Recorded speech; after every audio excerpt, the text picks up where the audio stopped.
Cette vidéo contient du spoil jusqu'au chapitre 310 de Black Clover, tu auras été prévenu, et bonne vidéo à toi si t'es là. Quelle n'était pas notre stupeur lorsque nous avons découvert que la Dark Triade, normalement 3, était composée d'un dernier membre, un grand frère qui semble manipuler tout le monde, qui les a poussés à se transformer, à faire un pacte avec le démon. Et le pire, c'est que Tabata nous a caché son visage, comme s'il y avait un mystère derrière le personnage, comme si nous ne devions pas tout savoir tout de suite. Et c'est pour ça qu'aujourd'hui, je vous propose cette petite théorie.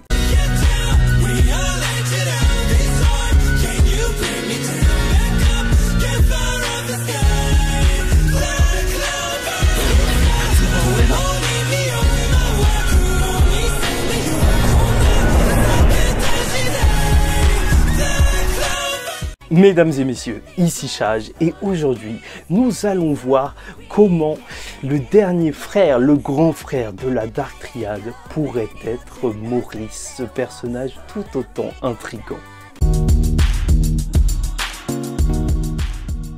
Qui est Maurice? Grande question, et en fait, quand on s'en souvient bien, c'est un personnage qui est là depuis le début de Black Clover. C'est un personnage dans l'ombre qui semble manipuler un petit peu toutes les choses. On se rappellera du premier donjon, la première vraie mission que Asta fera dans un donjon où il sera confronté à Mars qui a deux magies, une magie de cristal et une magie de feu qui a été créée justement ce grimoire à double magie par notre bon vieux cher Maurice, un scientifique jusque-là qu'on considérait comme juste en fait travaillant au royaume de Diamond. Et la prochaine fois que nous aurons des informations sur le personnage, c'est lors de la forêt des sorcières, durant cet arc où on voit Mars qui ne parle pas directement de Maurice, mais vient ici et trouve un moyen de sauver le roi de Diamond qui est mystérieusement souffrant et qui va soigner grâce à la magie de sang de la reine des sorcières pour avoir plus d'influence auprès du roi. Et on apprendra par la suite que Maurice, suite à ça, en fait, il s'est fait éjecter, bannir de Diamond. De là à penser qu'il a empoisonner le roi de base, je ne dis rien, je ne dis rien. Au royaume de Spade, ce sera le grand choc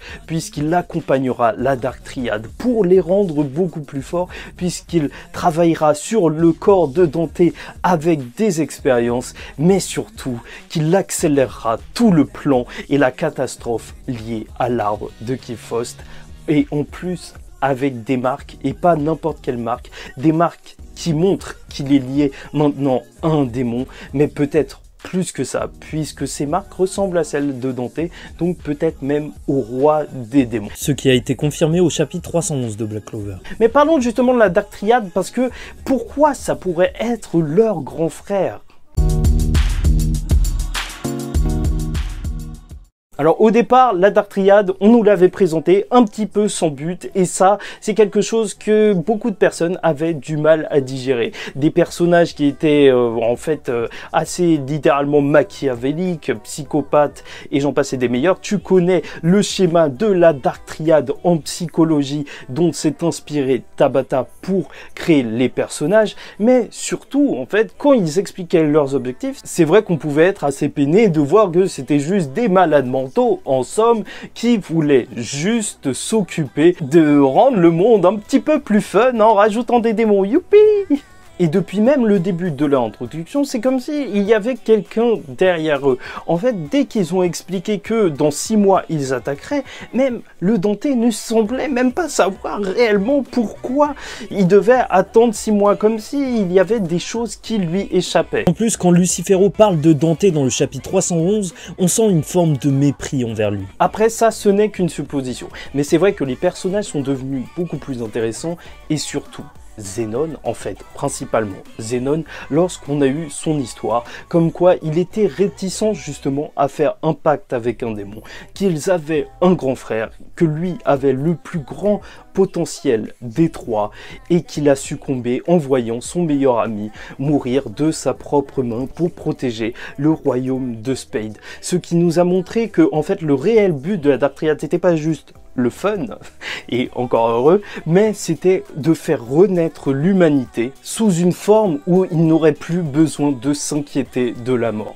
Et ça prend énormément de sens quand on apprend que le royaume de Spade était en guerre perpétuelle avec d'autres pays, mais aussi au sein même de son propre pays, avec des guerres civiles. Une atmosphère qui les a poussés à se donner à fond, quitte à même perdre leur humanité. Et c'est vrai que c'est étrange, on ne connaît pas les raisons exactes de la guerre, et le fait que Zenon et Allen ont été envoyés dans une mission où il y avait un démon, c'est suspect.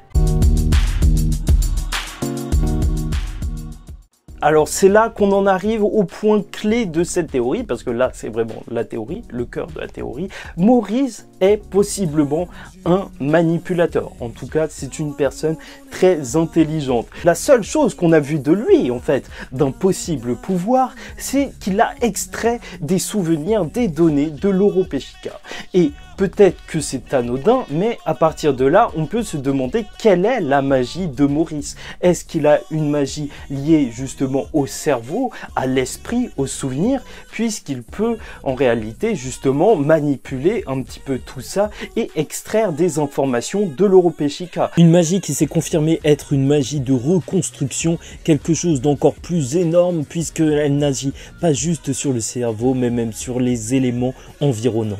Et si on regarde la Dark Triad, une magie de corps pour Dante, une magie de sang pour Vanica, une magie d'os pour justement Zenon, et en plus lors du flashback de Zenon on apprend qu'ils peuvent faire revenir des êtres humains, donc possiblement avec un esprit ou une âme. Tout ça devant être lié grâce à une magie, donc magie de reconstruction. Alors voilà, ça y est, est-ce que j'ai besoin de te faire un schéma ?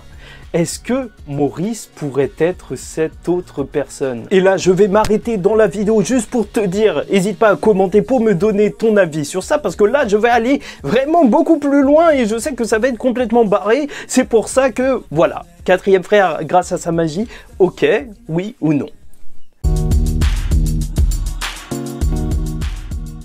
La suite de cette théorie part d'un constat simple, la Dark Triad n'a pas confiance en Maurice, donc sûrement pas que c'est leur quatrième frère. Mais il y a aussi un énorme mystère, est-ce que Tabata ne cacherait pas le quatrième frère de la Dark Triad, pas seulement à nous, mais aussi justement à Zenon, Vanica et Dante? Peut-être que en fait, ça ne représente pas juste le fait que nous ne devons pas le voir, que son visage est caché, mais peut-être aussi le fait que eux-mêmes ne savent pas réellement qui il est, qu'il serait manipulé. Parce que Maurice peut, en tout cas, jouer avec les informations de l'esprit d'une personne.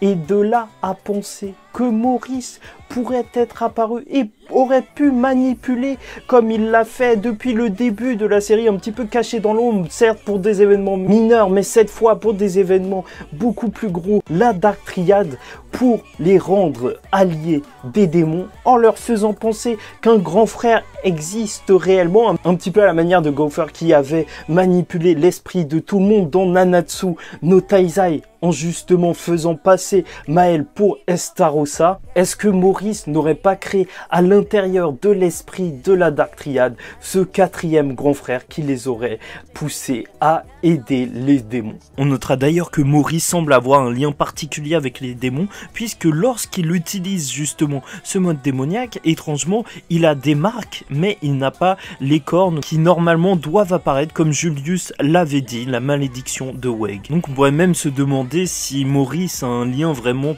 particulier avec les démons. Parce que c'est vrai, même si ces cornes sont apparues après, elles n'étaient pas là auparavant, et en plus, qu'est-ce que ça veut dire exactement qu'il est le messager de Lucifer? Et en plus, ça rentrerait dans les thèmes de Tabata, c'est pour ça que je te dis ça, parce que il n'y a pas que les héros qui sont trahis, mais aussi les antagonistes. On se rappellera tous de la désillusion de Patry qui croyait travailler pour ramener Licht à la vie et au final ne faisait que travailler pour un démon. En réalité, ramener Zagred à la vie. Et voilà, je te lâche ça comme ça. Est-ce qu'on aurait cette sorte de parallélisme dans l'histoire de Black Clover avec une Dark Triad dégoûtée d'avoir été manipulée depuis le début? C'est très très gros. je l'avoue. C'est pour ça, n'hésitez pas à me dire ce que vous en pensez. Et sinon, arrêtez-vous avant, là où je vous l'avais dit. Bref, en tout cas, pour moi, c'était un plaisir de vous faire cette mini-théorie, de parler un petit peu plus de Maurice. Je lui ai jamais dédié de vidéos sur ma chaîne, donc voilà, c'est un plaisir. Bienvenue Maurice. Et n'oubliez pas, les théories, que ce soit bon ou faux, ça fait toujours plaisir de parler de Black Clover et justement d'explorer ces détails parce que outre une possible vérité, justement, ça nous permet d'approfondir le manga et de mieux le comprendre les schémas narratifs et tous les personnages, c'est franchement très cool.